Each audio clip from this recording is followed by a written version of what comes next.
What's up, y'all? Welcome back to Dolphins Daily, your daily dose of Dolphins content with your boy Chris Kane. Let's talk about the Dolphins.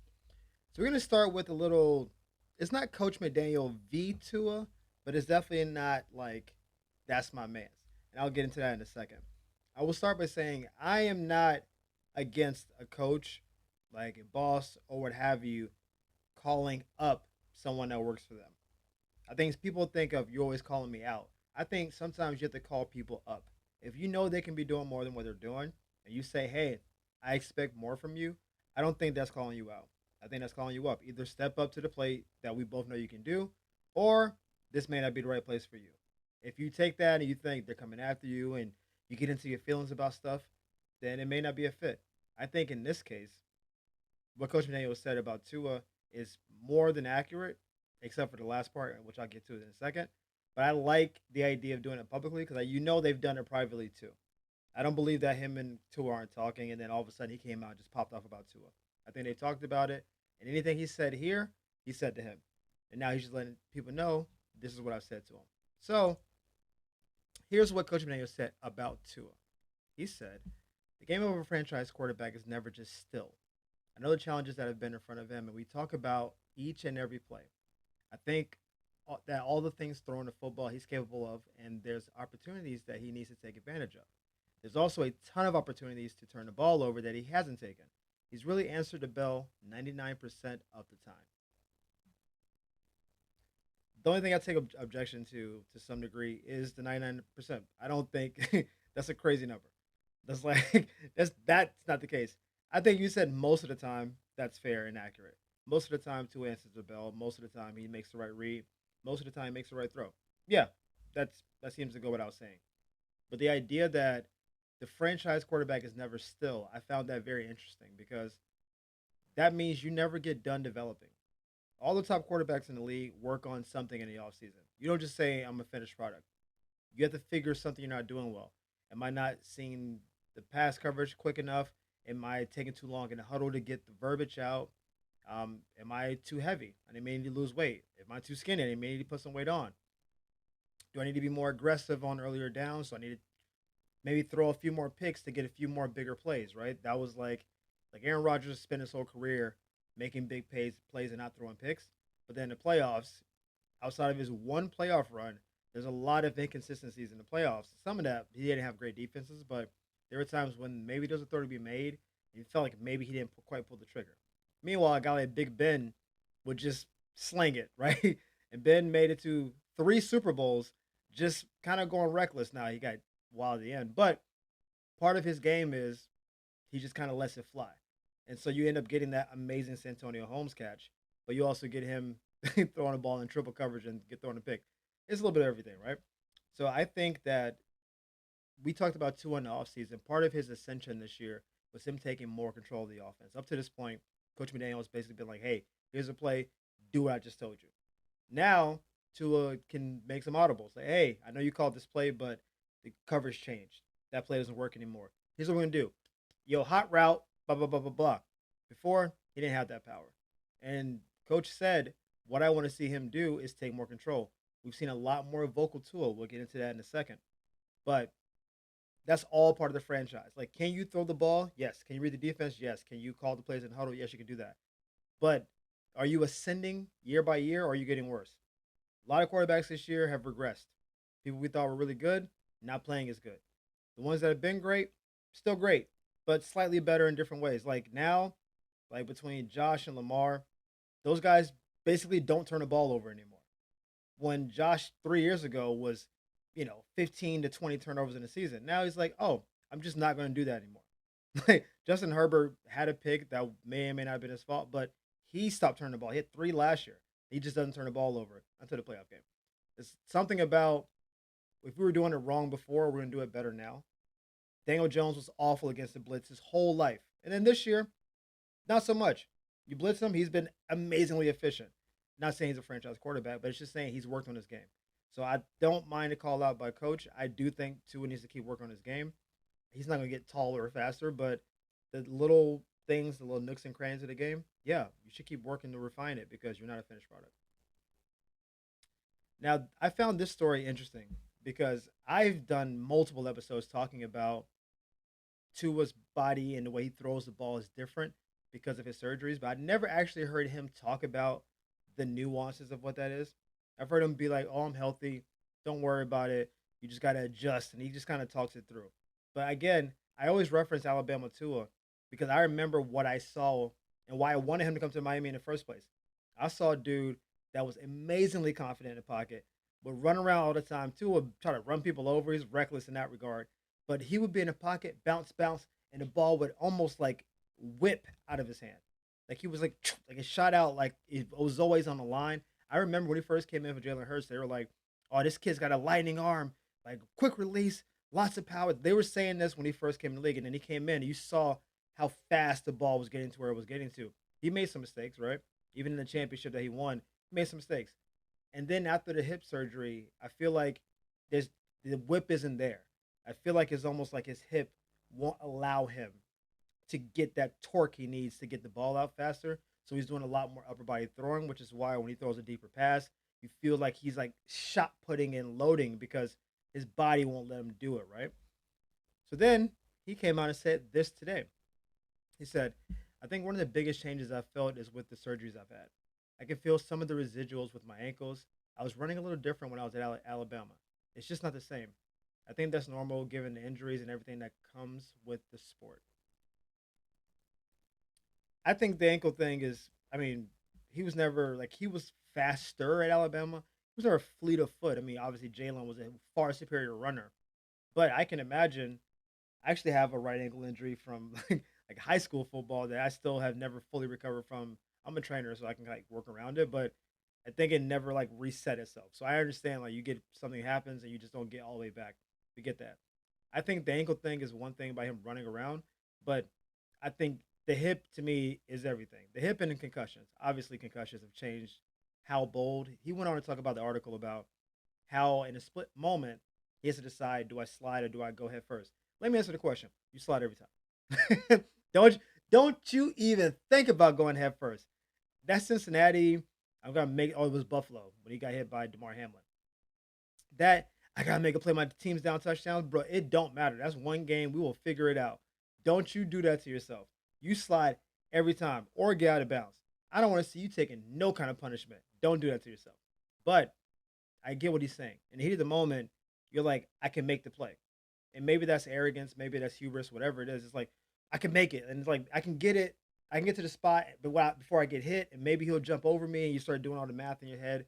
And then if you miscalculate by a step, then, you get blown up. I think the ankles are a thing. I think the concussions are a thing. I think the hip is the main thing in terms of how he throws the ball. He's somehow made it work to where he's still super accurate. He's, year six of his career. Obviously, he's made it work. But I implore y'all, go back and watch the film. Just look up some clips of him at Alabama and just watch how he throw. I know he had three future NFL receivers, and those guys were open a lot. So when you got Jalen Waddle running 20 yards past people, it's easy to lay it out there. But just watch how he threw. It just looked different. It just looked different. And he's older now too, so your body doesn't bounce back like it used to. I get that, but I do think the product of what Tua is now is the makeup of all the surgeries plus the concussions, and so we have a diminished version physically of him, but he should be mentally a little bit sharper, which means he should be able to see coverages pre-snap better. He should be able to make reads faster and overcome the fact that he's not as athletic as he was before. But I'm happy he talked about it because I think it's obvious. I do not watch First Take anymore, just because it just has devolved into people yelling about stuff. I think they have too many rotating hosts, and it's just not for me anymore. I'll just be honest. I might catch clips every now and again. I don't normally watch it. In general, I've been a Cam Newton fan since I saw him at Florida, to Auburn, to the league. Like I just generally been a Cam fan. I met him in real life, ginormous dude. But Cam, as an analyst, when he gets to quarterbacks, he sometimes gets himself in hot water, or that's a weird term. He gets himself into controversy because I think Cam puts himself in every situation because he was a quarterback. Makes sense to me. Cam, to me, I know Joe Burrow, for a lot of people, had the best season ever. Cam Newton at Auburn winning the championship. I think it's 2010. Is the best season that I've seen a quarterback have. Where I thought he had the just the least amount of talent and did the most. Right. So Cam sees himself as I can carry a team, which is factually true. He's done it. When Carolina went to the Super Bowl, they had a really good defense and a young Christian McCaffrey, and he was like, "Get on my back, I got y'all." Like he's done a lot. Oh, Christian McCaffrey was on that team actually. That was 2015. Like, Christian's not that old. He what was it Davis maybe? Don't remember the running back. Not important. Like Tolbert, I think was on that team. Football memory. But anyway, he basically carried that team to the Super Bowl as well. So when he sees guys like Tua, his rant, if you haven't seen it, was mostly about Tua being paid more than a bunch of top ranked quarterbacks. Like he's getting paid more than Jalen Hurts, than Lamar Jackson, than Justin Herbert. Then he's went through like the whole list of people. I think only Joe Burrow he's not getting paid more than. So, and I think Jared Goff a little bit too. So he mentioned all these guys, and he was like, if you're going to be paid that level, I expect more from you. I expect you to be as good, if not better, than all the people you're getting paid more than. Which I actually don't think is an unfair like thing to say. I think he kept going talking about like y'all got so many weapons, like plug and play. Anybody can play that position. I think that's where Tua kind of took offense because we all know Tua will get in his feelings. He will get spicy. He's done it multiple times this year, and we're only 3 games in. He's had multiple interviews where he'll be like, "Would you say?" No, I don't really think that. That's a dumb question. Like Tua is. I don't want to say emotional. That's not what I want to say. Sensitive is a little. Is that better? I don't know. You can get under Tua's skin very easily, and I think because Cam is literally the opposite of Tua. Everything about Cam's game is not Tua. Cam is giant. He's strong. He's fast. Rocket arm, running people over, like very loquacious, very out there, very open person. Tua is smaller, can't throw as much, can't run. I think generally doesn't really want to talk. Like they couldn't be more opposite people. Now Tua may end up having a longer career, but I think like Tua's response was like, I respect Cam's game, but like, not anybody can do what I do. I don't want somebody from the street to come in here. Like, you can't get somebody from the street to come in and do what I do, which is true. But to me, that's like a straw man argument.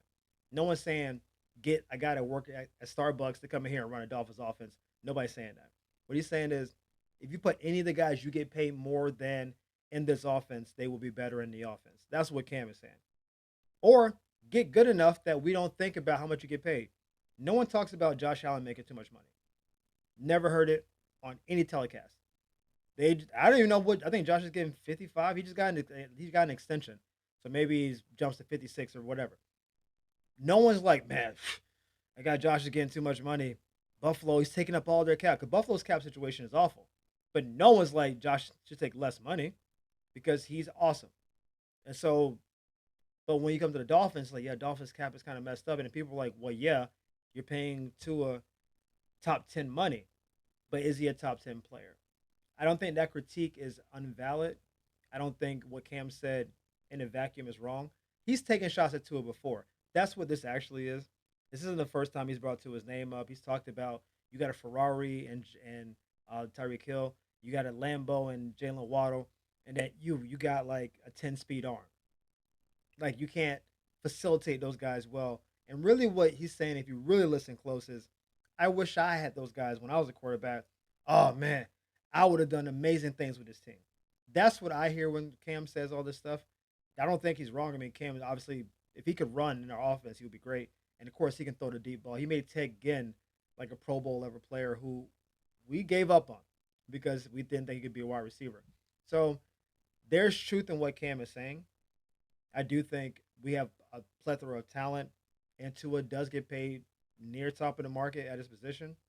I also think Tua's right in the sense that, hey, just because I'm not some of those other guys, don't belittle what we're doing here. We all have different offenses. We all have different things that are required of us. Like Jordan Love throws deep bombs continuously. He'll probably be good in this offense for the deeper throws, but Jordan Love in intermediate throws gets a little inaccurate. And then we need these like it just doesn't all work because you see it from afar. So especially when you're a quarterback, there's a fraternity there. That's why when you hear some of the former announcers who are former quarterbacks, they're not super critical of quarterbacks because they play the position. They know what it takes. They know know the ebbs and flows. They know sometimes if they're not blocking for you, or if the coverage is changing rapidly and you're not playing a good game, they'll be like, it's really hard out there to kind of make consistent good throws, especially when your line's not blocking. They'll usually try to like massage it. Cam, he's on TV now. He's a podcaster. Cam's letting it fly, and I think that got to Tua a little bit. I don't think either one is totally wrong, but I don't think either one is totally right. We have talked a lot about our defense this year. It's been bad. I mean, just basic. And I think the impression is that it's bad because the secondary is bad, which it has been. What the numbers bear out is that we've been awful against the run, which then makes everything else bad. Last year, we barely gave up 100 yards a game with many backups playing. Many. Sometimes 4 to 5 backup players who didn't start the year were playing because guys were hurt. And we just made it work. We didn't give up the running game, which is why we were top 10 in yards allowed last year because teams really couldn't run the ball effectively. And so they would have to be forced to throw. And we still had Javon Holland, we still had Jalen Ramsey, occasionally Kendall in the secondary. So we had a good enough pieces in the secondary, and we weren't giving up a lot of running. Now, teams will still score points, and that's kind of what we didn't win. We also could not score when Tua wasn't playing, which is why we lost some of the games we lost. But this year, we're giving up 145 yards a game. That's a lot of yards. And if teams run the ball that effectively, then everything's available to you. One, you're destroying time of possession. So now the defense gets tired late in the game. So now a 3-yard run in the first quarter becomes a 6-yard run in the fourth quarter. Then at some point, you got to commit more people to stop the run. And then oh, wait, your secondary sucks. So now you're getting beat on the back end. It all kind of builds off each other. The article went on to talk about Zach and Kenneth really not being super impactful in the middle. And between Chop and Chubb, they have 4 sacks combined. Chubb has 3, Chop has 1. Literally, like no other D end even has a tackle for loss. Zach has no tackles for loss. So it's not even a matter of y'all aren't getting to the quarterback. We're not getting negative plays. We have forced 0 turnovers on top of all of this. So you're not stopping the run. You're not getting any TFLs, which you know how that's almost like getting a sack. If they go to do a handoff and you get a 2-yard loss, it's 2nd and 12. Most likely not gonna run on second down, right? So you now know, oh, they're in passing mode. We can change personnel on defense, dial up a blitz. You can do all. You now dictate the flow of the drive. They run the ball. We've been giving up so many yards on first down that it's 2nd and 4, 2nd and 5. You can do whatever you want at 2nd and 4, 2nd and 5. You can just run again. Like I just got 5. Why not try to get 5 more? You can play action. You can screen. You can whatever you want. The whole playbook is open to you. So now on defense, you're on the defensive where they can do whatever they want in this next play. Then they get a first down. Now you start getting tired. They don't play 12 of their drive. You're just like, bro, what is this? We're not getting sacks. We're not getting tackles for losses. So teams are just walking us down the field because we're not stopping them. But it does always start with the run. If you cannot stop the run, you can't be a good defense. I have said that my whole life. I do not believe in, oh, we're just good in the secondary. We don't got to stop the run. Because when you run the ball well, the offensive line that's running the ball, they get emboldened. They get powerful. It's so much stronger for an O-line to move forward and push you out of the way than to be backpedaling trying to defend their quarterback.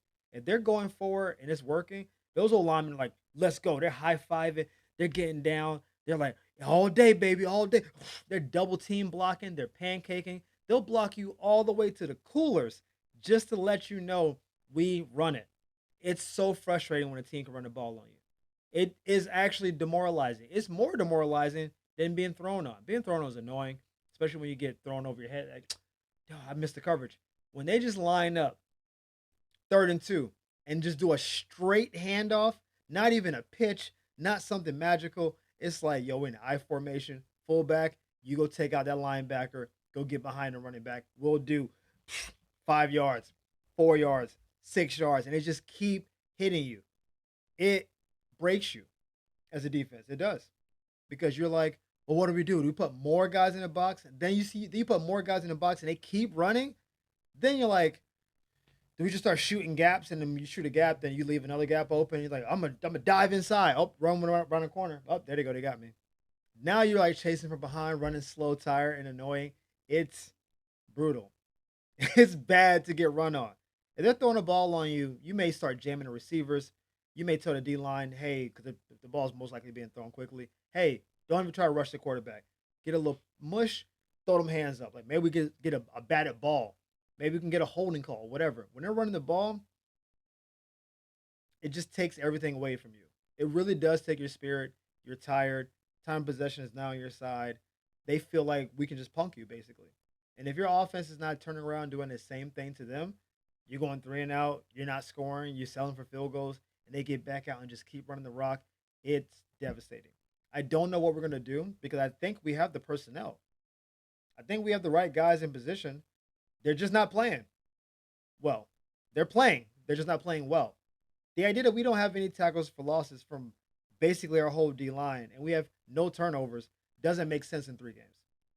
That feels like a mathematical anomaly. Although there's a few other teams who don't have a turnover, so I guess whatever. But to just basically have no negative plays, it's just continuously moving forward. Like outside of a penalty, we're not really stopping people. So hopefully Kenneth can muscle up. It looks like the game is a little bit too big for him at the moment. Like he's just kind of getting swallowed up. I don't know what Zach is doing right now. I just I don't know.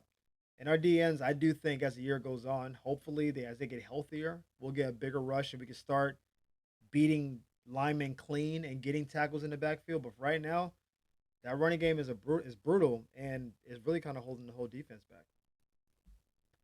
But as always, y'all, thank you for tuning in to Dolphins Daily. We appreciate the love and support. Thank y'all for the likes and the subscribes. We'll see you next time on Dolphins Daily. Peace.